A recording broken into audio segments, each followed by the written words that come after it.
Vamos lá. Boa noite, Jorginho. Boa noite. Queria que você falasse de dois momentos, assim, talvez, né? Até a construção do primeiro gol, né, do Coritiba, que tinha bem mais posse de bola do que o adversário.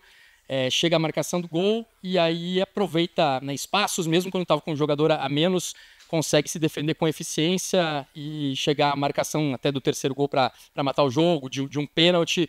Esses dois momentos de construção, né? De um momento do 0-0 para abrir a vantagem e depois para administrá-la e também para conseguir aumentar de uma forma tranquila.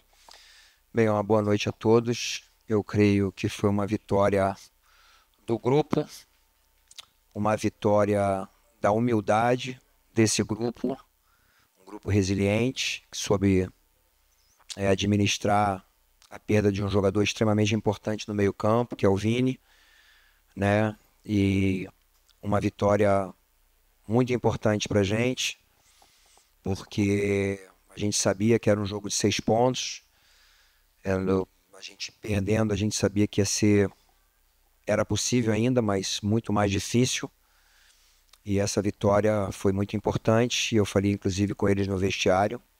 A gente está feliz, mas apenas ganhamos um jogo. Que nós temos mais 6 decisões para fazer, 6 finais, e que a gente precisa entender que precisamos contar com todos, aqueles que naturalmente podem, né? Os que estão machucados, o Morelli, o Vini que foi expulso e o Herbert não podem, mas contamos com todos os jogadores, que eles possam entender a importância desse acesso para o Coritiba. Eu tenho falado isso, o quanto a gente fica feliz com a alegria do nosso torcedor. A gente não quer fazê-los passar mais pelo que tem passado. A gente sabe que ainda falta muita coisa, mas estamos num processo em busca do nosso objetivo. Então o primeiro gol foi muito importante para o time, para o Brumado, porque já alguns jogos ele não vinha fazendo gol. Uma recuperação de bola nossa, uma jogada que a gente sabia do potencial do adversário, mas também das suas dificuldades. A transição defensiva deles é algo que a gente deveria explorar e conseguimos explorar muito bem. A gente poderia ter feito ali o 3-0 com o Robson, mas não podemos esquecer que ele que sofreu o pênalti, ele é um jogador muito importante. Fiz questão de frisar isso dentro do vestiário. Ele com certeza está triste por ter perdido o pênalti, mas a importância desse jogador dentro de campo é impressionante. Pela seriedade dele, pelo profissionalismo dele, pela entrega dele e até mesmo pela história que ele tem aqui dentro do clube. Eu parabenizo toda a equipe. A gente já é o segundo jogo que a gente joga com o Jamerson ali, um jogador que estava tendo dificuldades familiar, principalmente com o problema que o filho dele teve. Eu fico muito feliz de vê-lo bem, ganhando a posição de titular, trazendo novamente o Bruno para zagueiro. Nos deu muito mais profundidade, possibilidade de cruzamento. Um jogador que no 1 para 1 defensivo ele é muito forte também, assim como o Natanael. Mais uma vez, Natanael foi um absurdo no 1 para 1, não sofreu ali. Então, de uma forma geral, a equipe está de parabéns, mas é isso. Eu creio que a gente precisa manter a simplicidade e saber que a gente está apenas no caminho, e a gente precisa se manter nesse caminho, né? Com muita seriedade. Vamos enfrentar o Paysandu com dificuldade lá, a gente sabe, não é fácil jogar lá, o clima é totalmente diferente daqui. Aqui é um clima seco, lá é um clima extremamente úmido.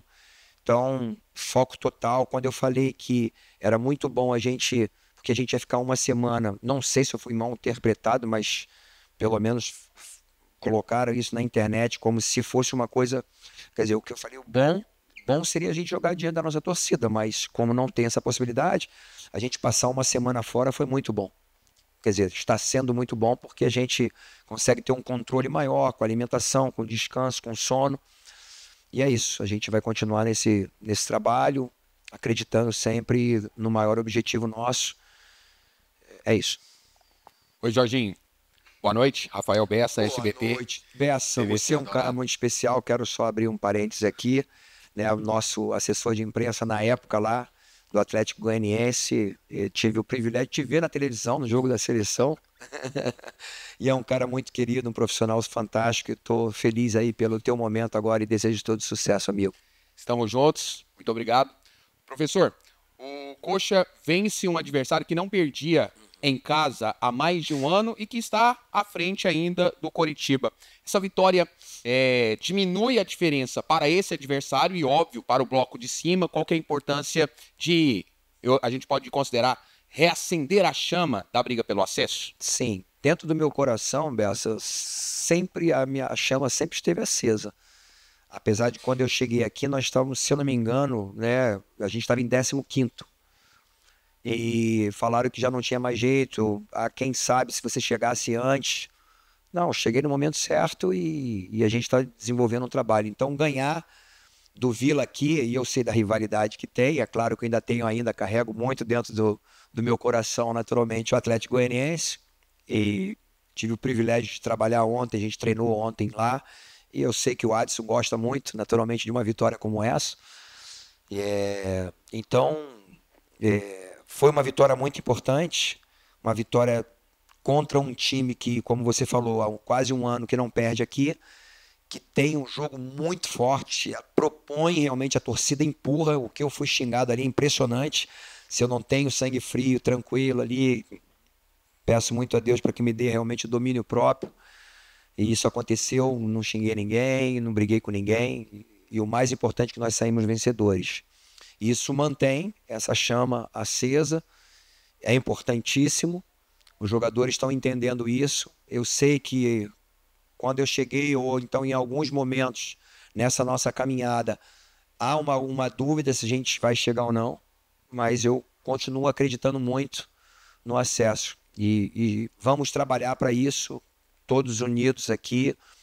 Mais uma vez quero frisar e lembrar que eu não trabalho sozinho, as decisões tomadas junto com a minha comissão técnica, aqui a gente não está com todos aí, só está só com o Guila na parte técnica aqui, com o Guila não, desculpa, com o Cadu, eles estão lá com os jogadores, e esses caras têm me ajudado muito. Se eu estou tendo sucesso aqui, é porque eu encontrei um grupo da casa, que às vezes é difícil, às vezes já peguei grupos que trabalham contra, esses caras estão fechados com a gente. Então, Cadu, em nome da nossa comissão técnica, quero te agradecer, irmão, pelo excelente trabalho. Eu falei o seguinte, eu gosto de elogiar nesses momentos porque as pessoas não aparecem e esses caras são muito importantes. Para você ter ideia, a minha melhor preleção foi criada através do Cadu. Só com imagem, não tem nenhum slide fixo. Então, assim, e as informações que eu recebo deles e do Rafa e do Bruno, assim, têm sido muito precisas. E por isso a gente tem chegado até onde nós chegamos agora e vamos continuar trabalhando, porque, afinal de contas, nós não ganhamos nada, né, parceiro? Humberto Castro, PUC TV. Bom te ver também, Humberto. Muito bom. Tranquilo, né? O pessoal do Vila, a torcida saiu, né? Acha que não dá, pipocou na reta final. E aí o Coritiba vai e se anima, né, para tentar o acesso. 2 pontos atrás ainda do Vila. Eu queria te perguntar sobre a pontuação. Se você já fez uma análise dessa reta final dos jogos que o Coritiba tem, que os outros têm, se você acha que vai subir com 60, 61, 63, você chegou a fazer essas contas, Jorginho? Não, sinceramente não. A gente está numa situação que a gente precisa pensar jogo a jogo.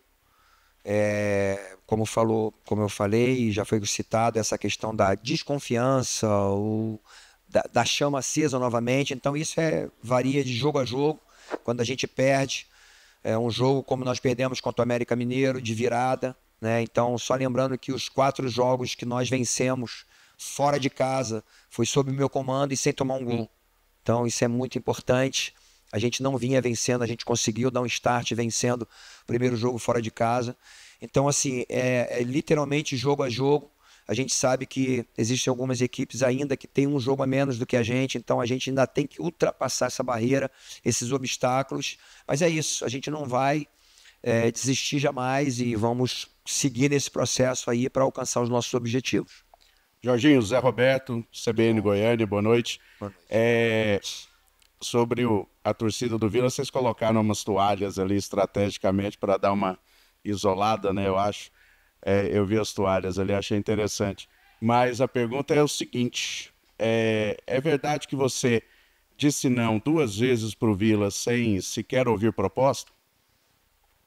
Não é verdade, em termos de eu disse não. Nós conversamos, mas eu havia decidido não assumir nenhum trabalho na segunda divisão. Isso aconteceu em 2023. Trabalhei esse ano, tive o privilégio de ser campeão na Tailândia com o Buriram, por questões de pensamento diferente, principalmente da liderança lá, do presidente. É uma pessoa muito difícil, para vocês terem ideia. Ele senta no banco com a esposa, então era muito difícil. Eu acabei não permanecendo lá. Eu sou um cara completamente submisso. Está aqui o William, mais uma vez eu falo, que é o meu líder aqui, Gui. E ele sabe muito bem que eu estou sempre com os ouvidos atentos àquilo que eles estão me falando. Algumas decisões, inclusive, eu reconheço que a decisão dele é melhor do que a minha em algumas situações. É claro que a minha palavra, em termos da parte tática, é sempre a última, mas eu procuro ouvir sempre os meus líderes para não achar que eu sou um cara que não me submeto à minha liderança, mas era impossível de permanecer lá da minha forma, que eu sabia que eu ia passar mal se eu continuasse assim, que ele queria literalmente mandar em tudo até escalar o time. Voltei para o Brasil e só aceitei trabalhar na segunda porque é o Coritiba. Pelo carinho, pela paixão que eu passei a ter por esse clube, por ter trabalhado ali 2 vezes, por ter subido o Coxa em 2019, e foi um momento mágico na minha vida, que eu tinha estado na Ponte Preta e eu saí da Ponte Preta em 5º colocado. Foi quando a gente saiu da zona de classificação do G4, e aí eu fui mandado embora e logo em seguida assumi o Coxa. Então a gente pega um carinho muito grande, e por isso eu não assumi o Vila na oportunidade que eu fui chamado, porque eu não queria pegar a segunda divisão. E eu peguei a segunda divisão literalmente porque é o Coxa, senão não pegaria, eu não assumiria um outro clube. Eu já tive propostas de vários clubes Amazonas, Guarani, Ponte Preta, o próprio Vila, e eu tomei a decisão de não pegar, mas o Coxa para mim é muito especial. Jorginho, boa noite. Natália Freitas. Antes do jogo, você chegou a falar sobre o Natanael, né, que na sua visão ele vai ser um dos melhores laterais do Brasil em breve, e falou que para ele estava faltando ser mais ofensivo, que ele era muito bom na marcação, e estava faltando aqui ser ofensivo.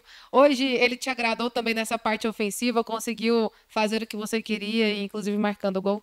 Ele já vem me agradando já há algum tempo, ele está muito mais corajoso e muito mais disciplinado nos treinamentos, que eu falei para ele, independente da nossa fisiologia, da nossa preparação física, falar, né, cuidado, a gente já treinou o que tinha que treinar, mas eu acho que o lateral, principalmente aqueles que batem falta, precisam sempre dar um treininho a mais pós-jogo. Ele tem feito isso constantemente e é por isso que ele está sendo efetivo, porque muitas vezes ele está treinando também finalização, ele está treinando falta, ele está treinando os cruzamentos, uma batida driblando, uma batida fazendo 1-2, uma batida apenas recebendo essa bola, fazendo uma ultrapassagem. Então, ele está entendendo que ele precisa crescer na parte ofensiva, porque, como você mesmo falou, e eu tenho observado isso por ter sido um ex-lateral, por ser um ex-lateral, por ter sido um lateral, eu sei que ele é muito forte, ele realmente é muito pouco batido no 1 para 1, ele é muito bom. E se ele cada vez mais crescer, melhorar, eu tenho certeza que ele é um futuro lateral aí da seleção brasileira. Queria lembrar o Johnny, que ainda não teve a oportunidade de entrar comigo, também um lateral, e nessa parte o ofensivo, o Johnny é muito forte, né? E ele não tem tido a oportunidade. Hoje mesmo eu gostaria de ter colocado o Johnny, mas como a gente teve o problema com o Seba, deixei a última substituição para a gente poder fazer, e feliz pela volta do Bianchi, né? Um jogador que muitas vezes é contestado pela torcida, mas ele demonstrou o quanto ele é importante numa hora forte, na hora de bola parada, no 1 para 1, quanto ele é importante para essa equipe. Uma pergunta. Jorginho, muito chamava atenção, você até citou, né, no começo ali da entrevista, o fato do Vila estar há muito tempo sem perder na Série B. Sim. Era um dos invictos, até olhando para o adversário. Por que você acha que o Vila Nova não tinha perdido ainda em casa? E por que o Coritiba consegue assim, uma vitória tão expressiva aqui diante desse adversário? Bem, primeiro eu já falei sobre isso na questão da... Jaltin chegou agora, né, Jaltin? Que não tinha visto. Sobre a questão do análise de desempenho, a importância deles trazerem para a gente as informações. E o que a gente fez e sabia que eles têm um pouco mais de dificuldade é justamente de fazer uma pressão linha alta, marcar mesmo em cima. Então, em muitos momentos, nós marcamos no 4-3-3, colocando os homens que saíam jogando, basicamente um volante com os 2 zagueiros laterais. A gente colocou 3 homens ali, Friso, Josué e Brumato, e com isso a gente dificultou muito a saída dele, porque a nossa primeira bola, quando eles fazem uma ligação direta, é muito forte. Nós somos muito bons na bola aérea, a gente tem uma linha, mesmo o Natanael sendo mais baixo, ele tem uma impulsão muito boa. Tanto Benevenuto, Bruno e Jamerson são muito fortes na bola aérea, e a gente precisava pegar essa segunda bola. A gente conseguiu fazer essa segunda linha, né, com Vini, Seba e Ronier, porque são 2, literalmente, que eu brinco assim, os falam de cavalo, eles correm muito, são muito disciplinados, e a gente conseguiu recuperar sempre essa segunda bola e atacava a última linha deles, e foi assim que surgiram 2 gols. Para terminar, né, assim, a gente tem cobrado muito a questão do facão. Então, fico muito feliz do Ronier, que é um jogador que gosta muito de receber essa bola no pé e partir para cima, porque ele é muito forte no 1 para 1. A gente conseguiu fazer um gol justamente no facão que ele fez, acreditando. E queria lembrar apenas de desistir não é a nossa opção. Nós vamos acreditar sempre.